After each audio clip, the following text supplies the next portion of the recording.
Hi everyone, welcome back to a new video. हमारी आज की वीडियो में हम लोग डिस्कस करेंगे करंट अफेयर्स नवंबर 2022 के फर्स्ट वीक के हिमाचल प्रदेश के, प्लस इसमें मैंने ऐड किए हुए हैं नेशनल और इंटरनेशनल इवेंट्स भी, बिकॉज पेपर में इनकी वेटेज काफी अच्छी खासी आती है। आप लोगों को बताइए, जो भी हिमाचल प्रदेश के पेपर्स हों, तो फिर जैसे हमने रिवीजन सीरीज में नेशनल करंट अफेयर्स कवर किए थे, तो मैंने सोचा क्यों ना अपनी वीकली डिस्कशन में भी इनको थोड़ा सा इंक्लूड किया जाए, ताकि ज्यादा आसानी हो सके फिर बार बार पढ़ करके इनको लास्ट में रिवाइज करने के लिए। हिमाचल प्रदेश में जैसे आप लोगों को पता ही है कि चुनाव का माहौल है, तो इतने सारे इवेंट्स तो कुछ आ नहीं रहे हैं, बट जो कुछ भी इंपॉर्टेंट था इस वीक का 1 to 7 नवंबर का, वो मैंने इसमें कवर किया हुआ है। तो चलिए शुरू करते हैं हमारे पहले करंट अफेयर के साथ। पहला करंट अफेयर हमारा है, श्याम शरण नेगी इंडिया के जो फर्स्ट वोटर हैं, वो हिमाचल प्रदेश के किस जिले से बिलोंग करते हैं? तो ये बिलोंग करते हैं हिमाचल प्रदेश के किन्नौर से। किन्नौर में जो कल्पा जगह है, वहां से ये बिलोंग करते हैं। 106 साल की उम्र में इनका निधन हो गया रिसेंटली, इसीलिए ये न्यूज में थे। अपना वोट ये पहले ही डालकर गए थे, पहले वोटर थे, और आखिरी अपनी डेथ के पहले भी ये वोट डालकर ही गए।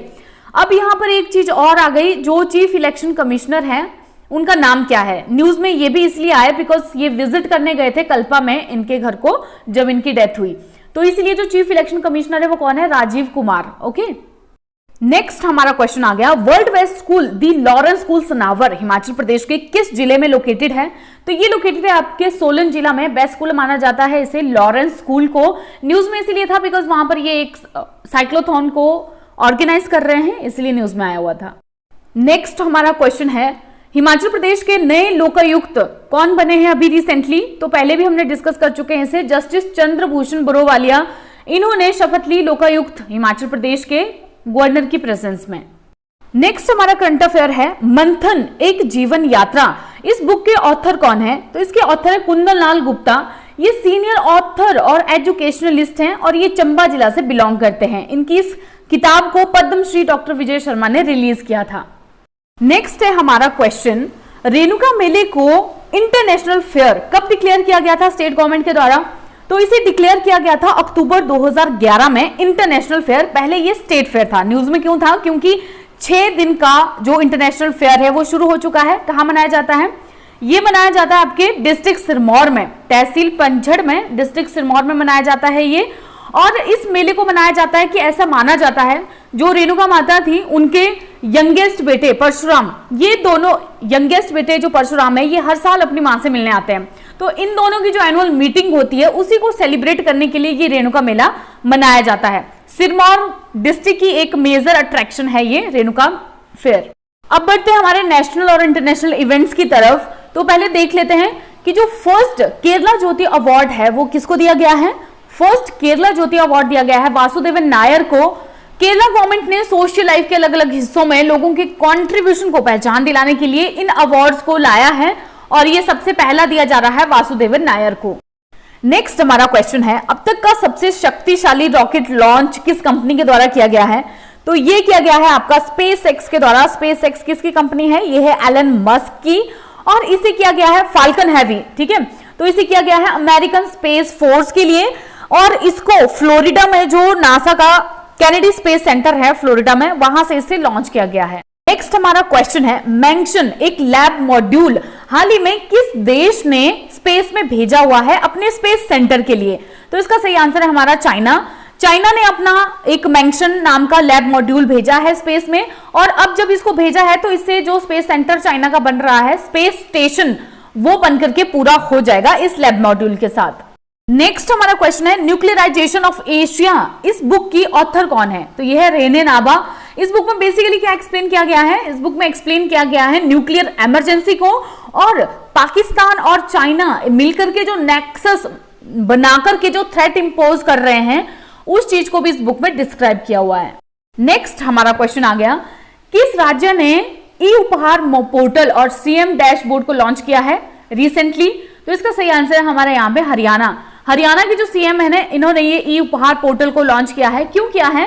बेसिकली क्या होता है ना कि जो सीएम होते हैं उनको जब वो अलग अलग जगह जाते हैं वेरियस फंक्शंस को अटेंड करने के लिए, बहुत ही ज्यादा एक्सपेंसिव गिफ्ट्स उनको मिलते हैं। तो जो हरियाणा के सीएम है, बेसिकली उनका मानना है कि उनको बहुत सारे एक्सपेंसिव गिफ्ट्स लेने की हैबिट नहीं है, तो वो क्या करेंगे, इन सारे एक्सपेंसिव गिफ्ट्स का ऑक्शन करेंगे और इसके बाद इनका ऑक्शन करेंगे और जो भी रुपीस इससे मिलेंगे उसे सीएम रिलीफ फंड में वो ऐड करेंगे और सीएम रिलीफ फंड का ये जो सारा पैसा है उसे स्टेट के जो जितने भी लोग हैं उनके वेलफेयर के लिए यूज किया जाएगा। नेक्स्ट हमारा क्वेश्चन है, रंजनगांव कहां पर है, यानी किस स्टेट में है जहां पर अभी हाल ही में इलेक्ट्रॉनिक्स मैन्युफैक्चरिंग क्लस्टर बनाने के लिए स्वीकृति मिली है। तो इसका सही आंसर है हमारा महाराष्ट्र। महाराष्ट्र में ये इलेक्ट्रॉनिक्स मैन्युफैक्चरिंग क्लस्टर बन रहा है रंजनगांव में। लगभग 500 करोड़ रुपए का ये प्रोजेक्ट है। फायदा क्या होगा, इससे क्या होगा, बहुत सारी जॉब जनरेट होगी और लगभग 2000 करोड़ रुपए की इन्वेस्टमेंट को ये अट्रैक्ट करेगा। अब इसमें जो फाइनेंशियल हेल्प होगी सेंट्रल गवर्नमेंट कैसे करेगी, इसमें सेंट्रल गवर्नमेंट इसमें लगभग 207 करोड़ रुपए की हेल्प करेगी और बाकी जो रुपए हैं वो स्टेट की इंडस्ट्रियल एजेंसी यानी महाराष्ट्र इंडस्ट्रियल डेवलपमेंट कॉर्पोरेशन देगी। तो दोनों मिलकर के ये बना रहे हैं इलेक्ट्रॉनिक्स मैन्युफैक्चरिंग क्लस्टर रंजनगांव में। नेक्स्ट आ गया हमारा, ब्राजील के न्यू प्रेसिडेंट कौन बने हैं। नए प्रेसिडेंट ब्राजील के बने हैं लुइस इनारियो लूला डी सिल्वा। अब ये भी कहा जा रहा है कि ये बहुत ही अच्छा हो गया अमेज़न रेन फॉरेस्ट के लिए। ब्राजील में आप लोगों को पता है मोस्ट ऑफ द एरिया है अमेज़न रेन फॉरेस्ट का, इसके लिए बहुत ज्यादा अच्छा हुआ क्योंकि जब भी इनकी कैंपेनिंग चली हुई थी तो इनका जो टॉप प्रायोरिटी में चीज थी वो यही थी कि ये अमेज़न के जो रेन फॉरेस्ट है जो बहुत ज्यादा कम हो रहे हैं, जिनका बहुत ज्यादा नुकसान हुआ प्रीवियस गवर्नमेंट के कार्यकाल में, उसको ये प्रिजर्व करेंगे। इससे पहले भी ये 2 बार प्रेसिडेंट रह चुके हैं। नेक्स्ट हमारा क्वेश्चन है, भारत का दूसरा राष्ट्रीय आदर्श वेदा विद्यालय राव, जिसे हम राष्ट्रीय मॉडल वैदिक स्कूल भी कहते हैं, वो किस स्टेट में खोला गया है। तो ये बेसिकली ओडिशा में खोला गया है। ओडिशा के पुरी में सेंट्रल संस्कृत यूनिवर्सिटी जो है पुरी में, वहां पर इसे बनाया गया है। अब पहला कहाँ है, पहला आपका महाराष्ट्र के उज्जैन में है, महर्षि संदीपनी राष्ट्रीय वेद विद्या प्रतिष्ठान। इसका जो बेसिक ऑब्जेक्टिव है वो क्या है कि जो हमारे वेदा हैं उनके नॉलेज को कंजर्व किया जाए और इसके साथ साथ ही लोगों में इसकी अवेयरनेस को, जागरूकता को फैलाया जाए। नेक्स्ट हमारा क्वेश्चन है, भारत की पहली यानी कि फर्स्ट इंडियन जियो हेरिटेज साइट, भू विरासत साइट जो है भारत की पहली, उसे किस स्टेट में रिकॉग्नाइज किया गया है यूनेस्को के द्वारा। तो इसका सही आंसर हमारा मेघालय। मेघालय में एक जगह है मौमुला केव यानी कि मौमुला गुफा।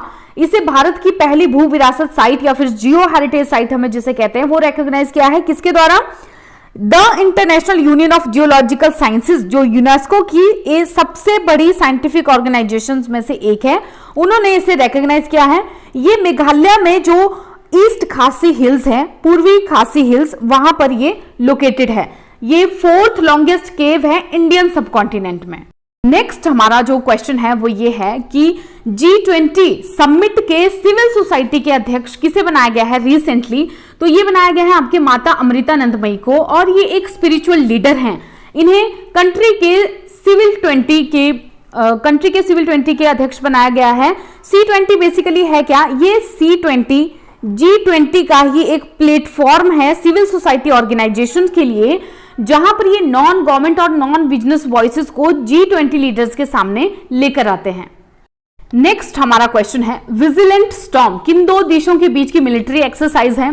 तो इसका सही आंसर है हमारा अमेरिका और साउथ कोरिया के बीच की जो मिलिट्री एक्सरसाइज है वो है विजिलेंट स्टॉर्म। नेक्स्ट एक अपॉइंटमेंट है कि जो एनर्जी एफिशिएंसी सर्विस लिमिटेड है उसके नए सीईओ किसे बनाया गया है। तो ये बनाया गया विशाल कपूर को और ये पहले ज्वाइंट सेक्रेटरी थे मिनिस्ट्री ऑफ पावर में। नेक्स्ट हमारा क्वेश्चन है, founder of self employed women association सेवा, इसकी फाउंडर कौन है। तो ये थी इलाबेन भट्ट। न्यूज में इसलिए थी क्योंकि रिसेंटली इनकी डेथ हो गई है। नेक्स्ट हमारा क्वेश्चन है, सुल्तान जोहर कप 2022 को किसने अपने नाम किया है, किस देश ने। तो इसका सही आंसर हमारा इंडिया। इंडिया और ऑस्ट्रेलिया के बीच में ये फाइनल मुकाबला था और ये कहां पर हो रहे थे हॉकी टूर्नामेंट्स, ये हो रहे थे आपके तमन दया हॉकी स्टेडियम मलेशिया में जो है वहां पर हो रहे थे और इसमें इंडिया विनर बना हुआ है। नेक्स्ट हमारा क्वेश्चन है, ट्रैक एशिया कप 2022 इसे कौन सा स्टेट होस्ट करेगा। तो इसे होस्ट किया जाएगा केरला के द्वारा और ये बिगेस्ट साइक्लिंग इवेंट है जो 25 से लेकर के 28 नवंबर तक होएगा। तो हमारी आज की क्विक डिस्कशन में इतना ही। आप लोग प्लीज मुझे कमेंट सेक्शन में जरूर बताना कि जो हमने नेशनल और इंटरनेशनल करंट अफेयर्स का सेक्शन ऐड किया है इसमें वो आप लोगों को कैसा लगा और अपना फीडबैक जरूर दें, चाहे वो पॉजिटिव हो चाहे वो नेगेटिव हो। जल्दी मिलेंगे आप लोगों से एक बेहतरीन और अच्छी वीडियो के साथ।